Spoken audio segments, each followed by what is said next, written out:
For everyone who'd rather celebrate the holidays in person than by Zoom, this year is looking a lot more promising than last year. For one thing, vaccines that dramatically reduce the risks from COVID infection have been widely available for months. And fortunately, here in Massachusetts, people are getting their shots, with about 70% of residents fully vaccinated, according to the latest state data. Still, if you think it is time for business as usual this Thanksgiving, you might want to think again. Cases have been rising since Halloween. Hospitalizations are ticking up too. And if you want to be as protected as possible, according to the nation's top healthcare advisor, that now means getting the additional booster shot. Let's make it clear, we know they're safe and we know they're highly effective in bringing very, very high up the optimization of your protection. So just go ahead and get boosted. Of course, boosters just became widely available for most of us, and even people who get one today won't see a huge benefit in time for Thursday. As for those who've had weeks to up their immunity, many just haven't. Among those 65 and older who are fully vaccinated and who've been eligible for a booster for nearly 2 months now, less than half have gotten one, even as that age group is fueling a rise in COVID hospitalizations across the country. Throw in the fact that nearly a third of people in Massachusetts still haven't gotten even that first round of protection, and it's clear that despite all the progress we've made since the last holiday season, there is plenty of risk out there to reckon with. So what's the best way to reduce it when we celebrate with friends and family this week? And moving forward, how hard will it be to sell the public as a whole on this round of boosters and possibly more to follow? Joining me to discuss are Dr. Sabrina Assoumou, an assistant professor of medicine at Boston University School of Medicine and attending infectious disease physician at Boston Medical Center, and Dr. Joia Mukherjee, chief medical officer of the nonprofit Partners in Health and a professor of global health at Harvard Medical School. Thank you both for being here. Sabrina, let me start with you. For people who are going to be gathering with friends and family in closer quarters than they're used to, maybe meeting with people who they haven't seen in a little while, what would you suggest when it comes to things we can do to minimize or mitigate our risk and things we should not do if we want to try to be safer rather than less safe? Yeah, no, this is an important question that everyone has right now. So my recommendation is have a layered approach. And the best protection that you can have right now is to be vaccinated. So if you haven't been vaccinated yet, go ahead and get vaccinated. And if you have questions, talk to your healthcare professionals so that you can have your questions answered. If you've already been vaccinated and you are eligible for booster, please go ahead and get it. Vaccination is the number one first layer that we could use to protect ourselves. Then there's testing. You know, on the day of Thanksgiving, we have these rapid tests that are now available and they work very well. What they do tell you is, are you infectious right now? So if you're at a gathering, this is a very good way to protect yourself and protect your loved ones. Then other things that we don't often hear about is improving ventilation. You know, it's a little bit hard to do here in New England because it is cold, but there are little things that you can do. You could probably open the windows to bring some fresh air, and that's gonna improve things and make it less likely to transmit infection. And then the other thing is, I was just going to say, I saw it's going to be 55 and sunny on Thursday, which will make it a little easier than it might have been. But go ahead. Sorry to interrupt you. And then the one other thing that's really going to be important is, you know, not necessarily in a gathering that you're going to have on Thursday, but throughout the holiday season, if you are in indoor public spaces, wear a mask. Cases are going up. This is the best way that we can protect the community. Joia, is your list of do's and don'ts comparable to Sabrina's, or would you add anything that she might not have mentioned? No, I think she said it perfectly. I would just also encourage people to keep the gatherings a little smaller and to have the honest discussion with your family and your loved ones about who's been vaccinated and who's not. And I think, you know, we have to be in a place where we're comfortable saying, you know, I'm not going to gather with this person in my family or this friend if they're not vaccinated indoors because, you know, I have a immunosuppressed person in my family, et cetera. So I think just having the conversation in advance about what to expect is also a helpful thing. I'm glad you mentioned that. We actually asked people on Twitter earlier today if they could share a little bit of what they were doing, what their protocol was going to be.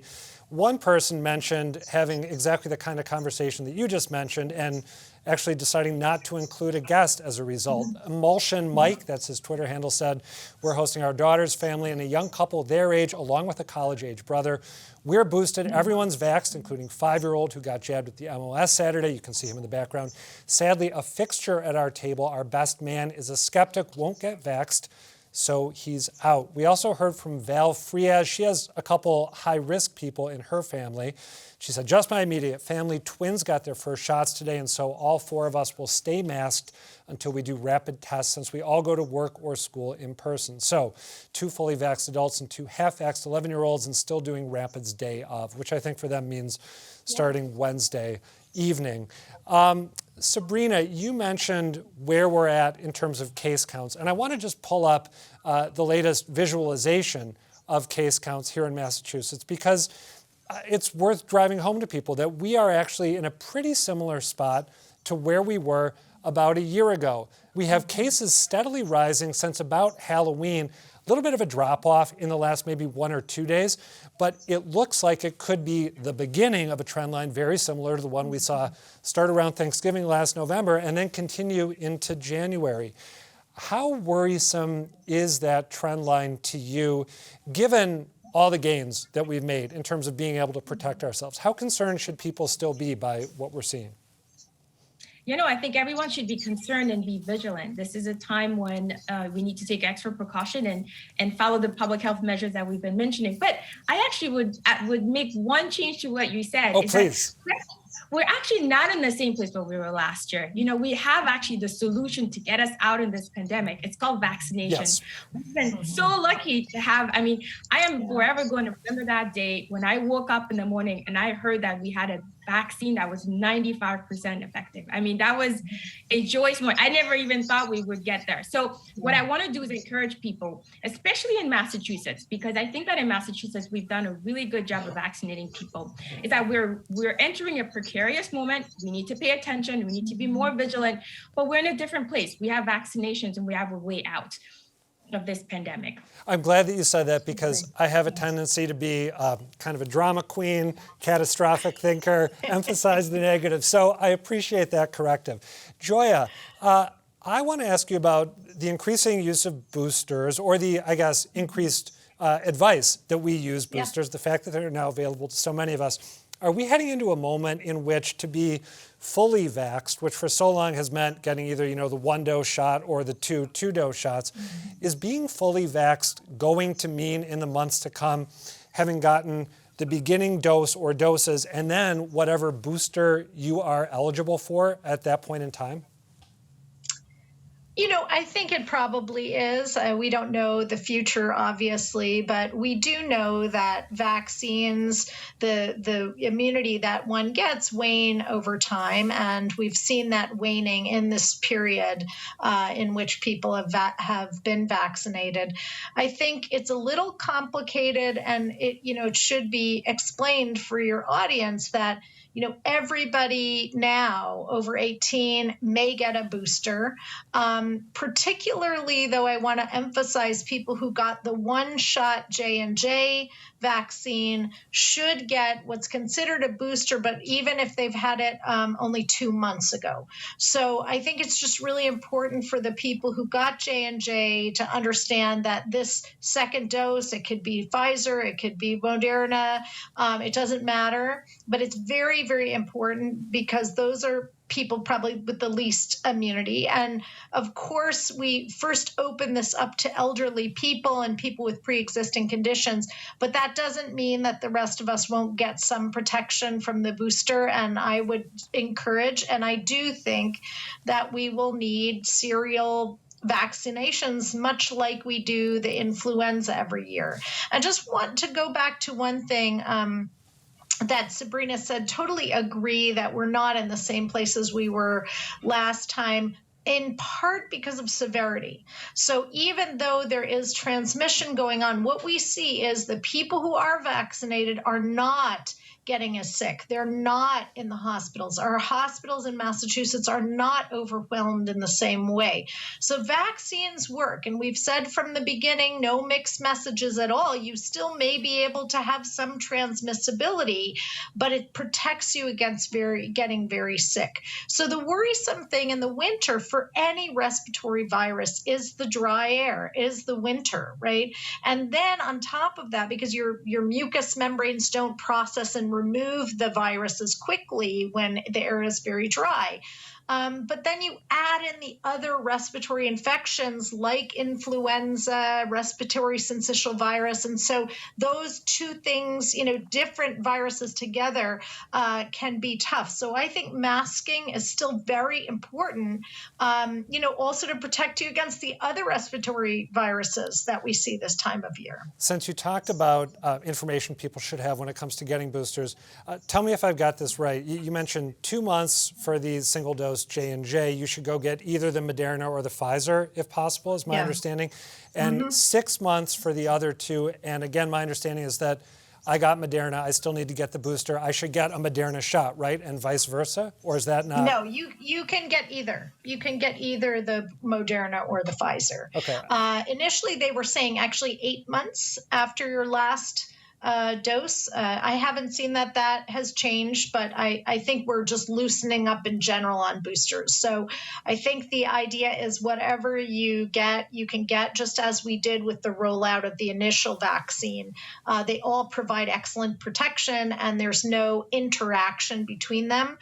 So for example, I received Moderna in my first 2 vaccinations, and then 8 months later was given Pfizer by the hospital I work in. So